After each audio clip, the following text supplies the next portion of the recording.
తెలంగాణలో ఏదైతే BRS party కార్యనిర్వాహక అధ్యక్షులు సిరిసిల్ల శాసనసభ్యులు మాజీ మంత్రివర్యులు గత 2-3 రోజులుగా వారు చేస్తున్న ఒక విషయాలు మ్యాపింగ్, ట్యాపింగ్, లూటింగ్ ఈ విషయాలపైన ప్రజలందరూ కూడా చర్చించుకుంటారని చెప్పి ఈ ఇష్యూస్ని దారి మళ్లించడానికి డైవర్ట్ చేయడానికి కాంగ్రెస్ పార్టీ 2 ఏళ్ల పరిపాలన గురించి, గ్యారంటీల గురించి, నిరుద్యోగుల అంశాలపైన ట్వీట్లు, మాటలు మాట్లాడడం జరుగుతుంది.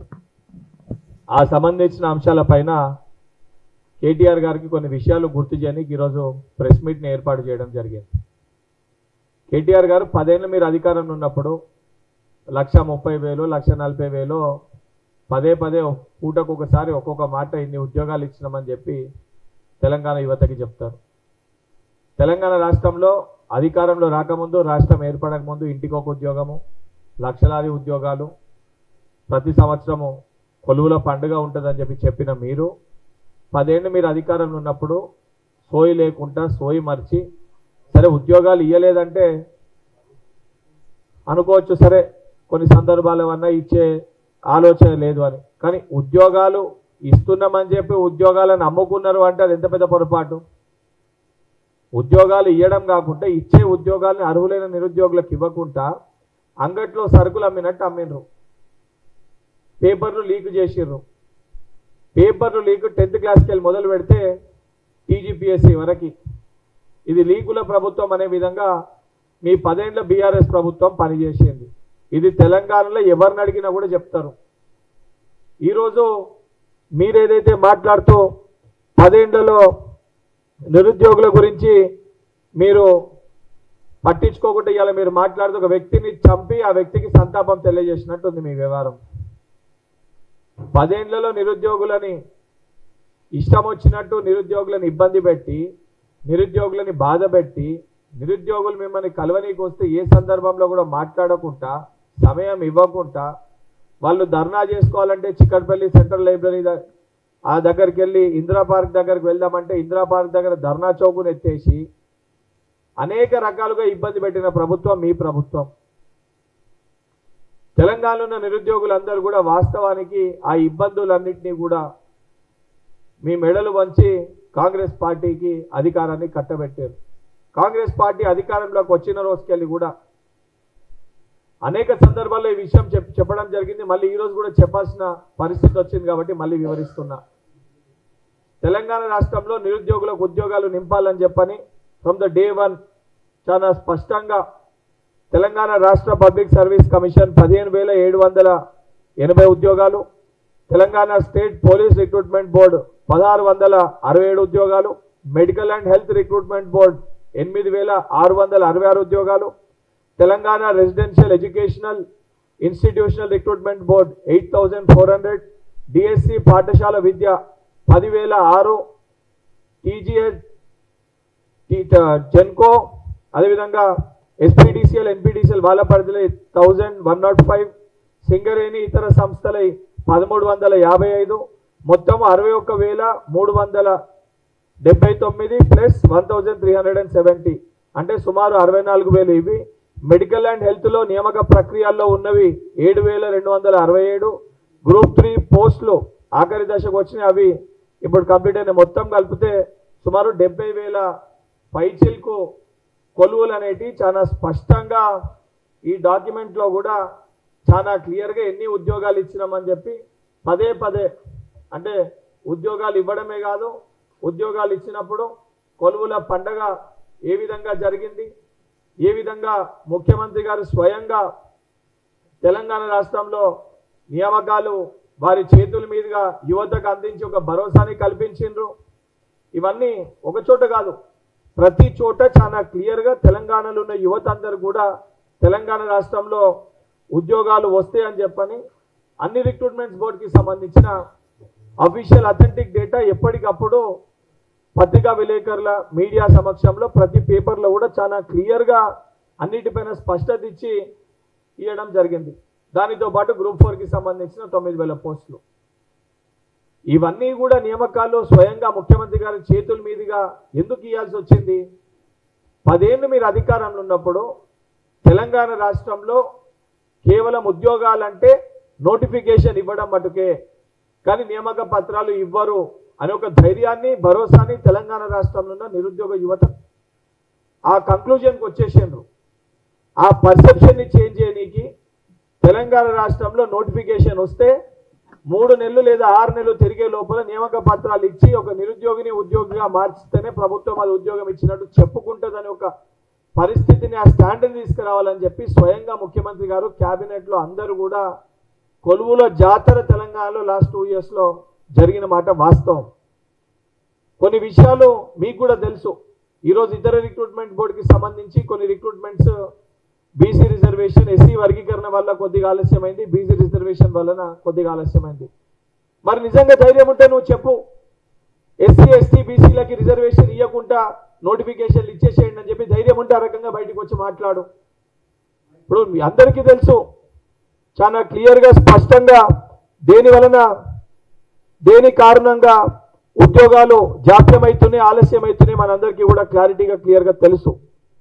తెలిసినాక కూడా దాని విషయం పైన ప్రస్తావించకుండా కావాలని చెప్పి నిరుద్యోగ యువతని, తెలంగాణ రేపటి భావి భారత పౌరులని రెచ్చగొట్టి ఏ రకంగా లబ్ధి పొందుదామనే దుర ఉద్దేశంతో, ఆలోచనతోటి ఏ రకమైన ప్రవర్తిస్తున్నావో ఆ విధానము సరైనది కాదు. నిజంగా నీకు చిత్తశుద్ధి ఉంటే, నిజంగా నీకు బాధ్యత ఉంటే 10 ఏళ్లలో నువ్వు మీ అయ్య కలిసి, బావ బొమ్మర్దులు కలిసి తెలంగాణలో నిరుద్యోగులకు ఇవ్వాల్సిన ఉద్యోగ నియామక పత్రాలు అమ్ముకున్నారు, దానిపైన స్పష్టత ఇయ్యు. మరి ఎందుకు ఆ పరిస్థితికి తీసుకొచ్చినావు, దానిపైన స్పష్టత ఇయ్యు. దానిపైన మాట్లాడకుండా, సిగ్గుశరం లేకుండా తెలంగాణ ఏదో మీ గడి, మీ అయ్య ఏదో రాజు, మీ అయ్యకి నోటీస్ ఇవ్వద్దు, నీకు నోటీస్ ఇవ్వద్దు, మిమ్మల్ని విచారణ చేయొద్దు, మిమ్మల్ని వెలువద్దు అని చెప్పి ఈరోజు మీ సొంత చెల్లె మిమ్మల్ని అంటుంది మీది రాచరక పాలన అని చెప్పని. ఓ దొర పరిపాలన మీ సొంత చెల్లె, మీ కుటుంబ సభ్యురాలే మాట్లాడుతుంది. నీ ఇల్లుని నీకు చక్కబెట్టుకోనికి శాతనైతే లేదు, నీ ఇల్లును నువ్వు చక్కదిద్దుకోనికి శాతనైతే లేదు. సొంత కుటుంబ సభ్యురాలు బయటకు వచ్చి ఈరోజు మీరు దొంగ లుచ్చాలు అవ్వటని చెప్పి మాట్లాడుతుంది. దానిపైన మీరు స్పష్టత ఇవ్వకుండా ఈ రకమైన మాటలు మాట్లాడటము, ఇటువంటి చేష్టలు చేయడం అనేది మంచిది కాదు. ఇప్పుడు కూడా చాలా స్పష్టంగా కేటీఆర్ గారికి, టీఆర్ఎస్ పార్టీ నాయకులకు కూడా నేను విజ్ఞప్తి చేస్తున్నా. తెలంగాణ రాష్ట్రంలో నిన్ననో ఇయ్యాల్లో టీజీపీఎస్సీ కూడా ఎంతమంది నిరుద్యోగులు ఉన్నారో 1 టైం పాస్వర్డ్ తోటి మీరందరూ కూడా రిజిస్టర్ చేసుకోవాలని చెప్పి పిలుపునివ్వడం జరిగింది. 60 లక్షల 30 లక్షల మంది అందులో రిజిస్టర్ అయినట్టు కూడా, అంటే అధికారిక సమాచారం ఏదైతే మనం బయట ఉంది 1 టైం రిజిస్ట్రేషన్ కి త్వరలో కొలువులు టీజీపీఎస్సీ పరిధిలో వస్తాయని చెప్పని ఏదైతే 1 టైం పాస్వర్డ్ తోటి టీజీపీఎస్సీ కూడా నిన్న మొన్న రిలీజ్ చేసినట్టుంది. వాళ్ళు కూడా వాళ్ళ అఫీషియల్ గా ఏది రిజిస్ట్రేషన్ చేసుకోమని, అంటే ఒక స్పష్టతతో, ఒక విజన్ తోటి తెలంగాణ రాష్ట్రంలో ఉన్న యువకులకు ఒక భరోసాని, ధైర్యాన్ని కల్పించాలన్న ప్రయత్నం మేము చేస్తున్నాం. దాంతోపాటు పోలీస్ శాఖ, ఇతర శాఖలలో కూడా రిక్రూట్మెంట్స్ అనేవి ఆల్రెడీ పోలీస్ కానీ, రెవెన్యూ కానీ, ట్రాన్స్పోర్ట్ కానీ, ఇతర డిపార్ట్మెంట్స్ కూడా నోటిఫికేషన్స్ ఇస్తున్నాయి. ఆయా డిపార్ట్మెంట్స్ కూడా అవన్నిట్లో కూడా అన్ని కూడా అండర్ ప్రాసెస్ ఉన్నాయి. అండ్ పోలీస్ డిపార్ట్మెంట్ కూడా మరొక పెద్ద రిక్రూట్మెంట్ చేస్తామని చెప్పి వారు కూడా 14,000 ఉద్యోగాలు రిక్రూట్ చేస్తామని చెప్పి వారు కూడా మాట్లాడటం జరిగింది. ఇవన్నీ చెప్పినాక కూడా దేనికోసం రెచ్చగొడుతున్నావు, ఎవరిని రెచ్చగొట్టే ప్రయత్నం చేస్తున్నావు? 10 ఏళ్ళు మరి నీకు సోయి ఉంటే నువ్వు ఎందుకు మాట్లాడలేదు? 10 ఏళ్ళు పేపర్ లీక్ అయితే కనీసం టీజీపీఎస్సీని కూడా ప్రక్షాళన చేయలేదు. పాపం ఆ రోజు ఒక చెల్లి ఆత్మహత్య చేసుకుంటే వాళ్ళ కుటుంబ సభ్యుల్ని పిలిపించి, ప్రవళికను వాళ్ళ కుటుంబ సభ్యుల్ని పిలిపించి, వాళ్ళ అన్నని వాళ్ళ అమ్మని వాళ్ళని పిలిపించి మాట్లాడి ఈరోజు వాళ్ళ కుటుంబం అంతా బాధపడుతుంది. ఆ రోజు మమ్మల్ని మంత్రులతోటి వాళ్ళందరితోటి ఎత్తుకొచ్చి ఇబ్బంది పెట్టి వీడియోలు తీపించారు అని ఇయ్యాలకు కూడా పాపం వాళ్ళ తమ్ముడు వచ్చి కలుస్తూ ఉంటాడు. అన్న ఆ రోజు మోసం చేసారు మమ్మల్ని ఇబ్బంది పెట్టారు అని చెప్పారు.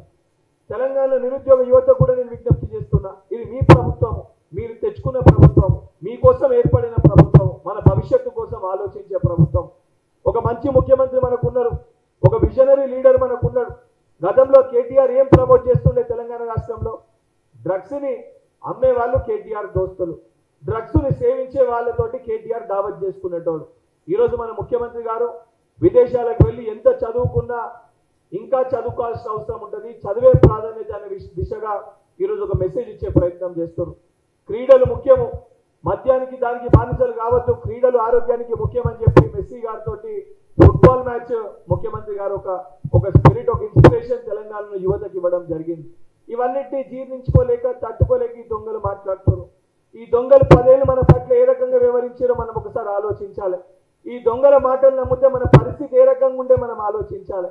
ఇది మీ ప్రభుత్వము తప్పనిసరిగా అతి త్వరలో ఇవన్నీ డిపార్ట్మెంట్ సంబంధించి ఆ రిజర్వేషన్ దానిపైన కూడా మాట్లాడి నెక్స్ట్ బడ్జెట్ సెషన్ లోపల తప్పనిసరిగా సంపూర్ణ విశ్వాసం నమ్మకం నాకుంది.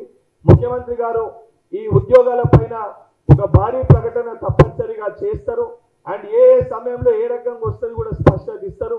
ఈ దొంగల మాటలు నమ్మి వీళ్ళ మాటల్లో పడి మీరు మీ సమయాన్ని వృధా చేసుకుంటే నోటిఫికేషన్లు వచ్చినాక చదువుకోలేదని చెప్పి బాధపడితే మీరు ఉద్యోగ అవకాశాన్ని కోల్పోయే పరిస్థితి ఉంటుంది. కాబట్టి తెలంగాణలో యువకులకి ఏదైతే రేపటి తెలంగాణ భావి భారత పౌరులకు నేను ప్రతి ఒక్కరికి పేరు పేరున విజ్ఞప్తి చేస్తున్నా.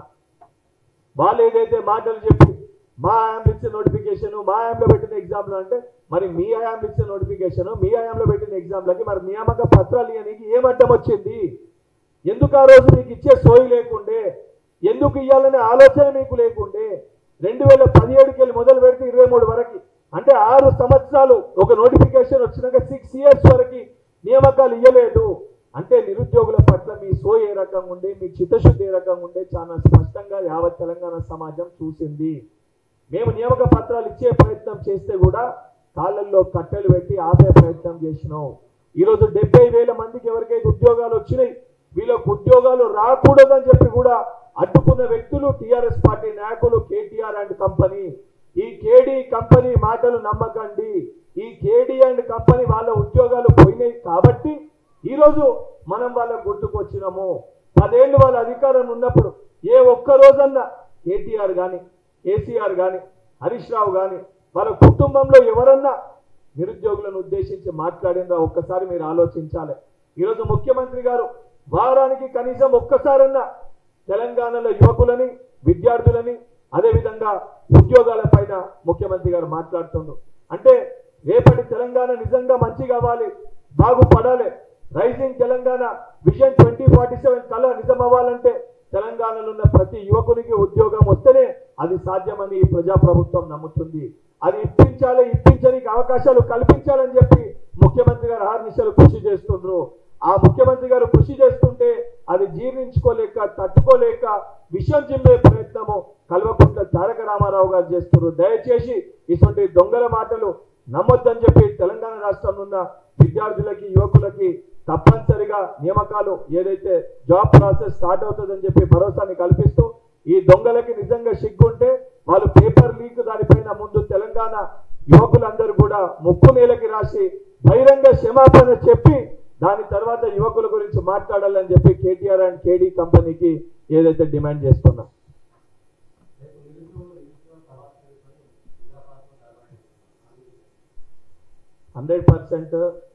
ఎవరికన్నా కూడా వారి బాధ ఆవేదన చెప్పుకునే ఒక స్వేచ్ఛ వారికి ఉంటుంది.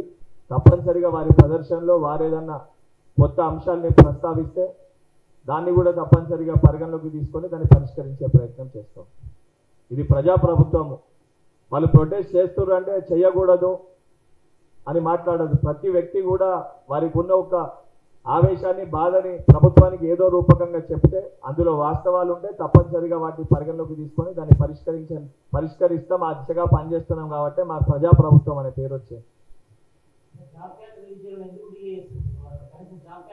చాలా స్పష్టంగా బీసీ రిజర్వేషన్లు పెట్టకుండా మీరు అడిగే ఏదైతే లీడర్లు ఎవరైతే ఉన్నారో కేటీఆర్ కానీ, బీజేపీ పార్టీ నాయకులు కానీ బీసీలకి రిజర్వేషన్ ఇవ్వకుండా కొత్త నియామకాలని భర్తీ చేయండి అని చెప్పి నిజంగా దమ్ముంటే వాళ్ళని చెప్పమని చెప్పు.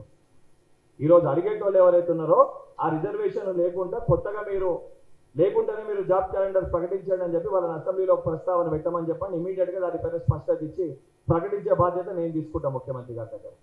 ఇంత ఓపెన్గా మీడియా ముఖంగా నేను చెప్తున్నా. అవసరం లేదని చెప్పమని చెప్పండి. ప్రకటించగానే రేపు పొద్దున 42% రిజర్వేషన్ ఏమైంది దాంట్లో అని చెప్పి మళ్ళీ వీళ్ళే మాట్లాడతారు. వాళ్ళు ఏ రకంగా కాళ్ళలో కట్టెలు పెట్టే ప్రయత్నం చేస్తారు. ఉద్యోగాలు ఇవ్వాల్సిన బాధ్యత మా పైన ఉంది, రిజర్వేషన్ దాంట్లో అమలు చేయాల్సిన బాధ్యత కూడా మా పైన ఉంది. ఆ దిశగా ప్రభుత్వం ఆలోచిస్తుంది, పని చేస్తుంది. ఆ చిత్తశుద్ధి మాకుంది. కానీ ఈ దొంగలు ఉద్యమ సమయంలో పాపం ఎంతో మందిని ఆ రోజు తెలంగాణ ఉద్యమ సమయంలో బలైంది. ఈ కుటుంబంలో ఎవరు బలిగాలి. మళ్ళీ వీళ్ళు గద్దెనెక్కనికి యువకులను అడ్డం పెట్టుకొని బలి చేసే ప్రయత్నం చేస్తారు. మా యువకులు ఆ రకంగా నమ్మి మోసపోకూడదు కాబట్టి పదే పదే చెప్పిన అంశాన్ని మళ్ళీ మళ్ళీ కూడా మీడియా ముఖంగా నిరుద్యోగులకు చెప్పే ప్రయత్నం చేస్తున్నాం.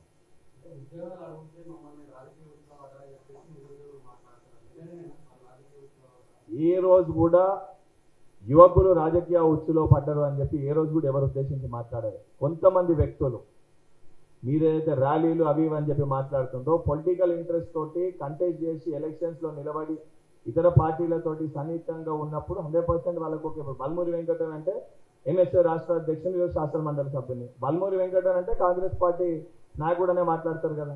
మీరు ఎక్కడైనా అడ్రస్ చేసినా అట్ ద సేమ్ టైం ఎవరైనా ఎవరి దగ్గరికి వెళ్ళి రిప్రజెంట్ చేసి వాళ్ళతో ఉన్నప్పుడు కొంతమంది విద్యార్థులు తెలంగాణ రాష్ట్రంలో ఆ రోజు మొత్తం యువకులు కూడా కాంగ్రెస్ పార్టీ వైపు ఉన్నప్పుడు కొంతమంది పిల్లల మటుకు ఆ రోజు కూడా కేటీఆర్ దగ్గర వెళ్ళి టీ హబ్ లో మీటింగ్ చేశారు. ఆ రోజు కూడా వాళ్ళు కాంగ్రెస్ పార్టీకి సహకరించలే. ఆ రోజు కూడా మళ్ళీ బీఆర్ఎస్ పార్టీ రావాలని చెప్పి బీఆర్ఎస్ పార్టీకి ప్రచారం చేసిన వ్యక్తులు ఉన్నారు. వాళ్ళే ఈ రోజు మాట్లాడతారు. మరి ఆ రోజు కూడా కాంగ్రెస్ పార్టీ రావద్దు, మళ్ళీ బీఆర్ఎస్ తిరిగి రావాలని చెప్పి టీ హబ్ లో మీటింగ్లు చేసిన వాళ్ళు ఇవాళ బయటికి వచ్చి నిరుద్యోగుల సమస్యలపైన మాట్లాడితే వాళ్ళని రాజకీయంగా మాట్లాడుతున్నారన్నా ఏం మాట్లాడి అంటే ఏమనాల్సి వస్తుందో ఒకసారి మీరే పునరాలోచించుకోవాలి.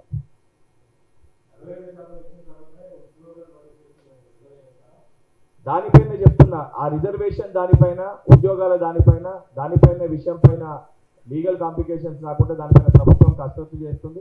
అవసరమైతే దానిపైన నెక్స్ట్ జరగబోయే అసెంబ్లీ సమావేశాల్లో, బడ్జెట్ సమావేశాల్లో అంశం పైన కూడా ప్రస్తావించి ఒక కొలిక్కి అంటే మళ్ళీ రాజకీయ పరంగా వచ్చిన దాన్ని మళ్ళీ అడ్డుకునే ప్రయత్నం చేసి మళ్ళీ విమర్శలు రావద్దు. ఎందుకంటే ఒక నోటిఫికేషన్ వచ్చినాక ప్రాసెస్ జరుగుతున్నప్పుడు ఆ చదువుకునే విద్యార్థులకు ఇబ్బంది కలిగే పరిస్థితులు ఉంటే రేపొద్దున మనం ఉద్యోగాలు ఇవ్వడం కాదు, వాళ్ళని ఇబ్బంది పెట్టిన వాళ్ళం అవుతాం. అసలు పరిస్థితి రాకుండా స్మూత్ గా ప్రాసెస్ అవ్వాలని ఒక దిశగా ప్రభుత్వము కసరత్తు చేస్తుంది. తప్పనిసరిగా దానిపైన ఏ రకంగానో దానికి ఒక క్లారిటీకి వచ్చి కంక్లూజన్ కూడా ఇవ్వడం జరుగుతుంది. ఇప్పుడు చర్చ మొన్నటి వరకు లోకల్ బాడీ ఎలక్షన్స్ ఉండే, లోకల్ బాడీ ఎలక్షన్స్ పెట్టినంత వరకు పెట్టలే అన్నారు. పెట్టిన సమయానికి పార్టీ పరంగా మేము 42% రిజర్వేషన్ మేము అమలు చేసినాం. అది మా చిత్తశుద్ధి. మరి ఇతర పార్టీలు వాళ్ళు అమలు చేయలేదో వాళ్ళు ప్రకటించిన క్యాండిడేట్లను చూస్తే మనకు అర్థమవుతుంది.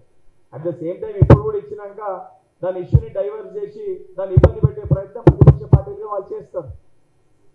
ఇద్దరు కలిసి బీజేపీ టీఆర్ఎస్ రెండు వేరే వేరే అని మీరు అనుకుంటారు. బీజేపీ టీఆర్ఎస్ రెండు వేరే వేరే కాదు, గుర్తులే వేరు. ఇద్దరు కలయిక ఒకటే, ఇద్దరు కలిసే ఉన్నారని చెప్పి నేను భావిస్తున్నాను. Thank you.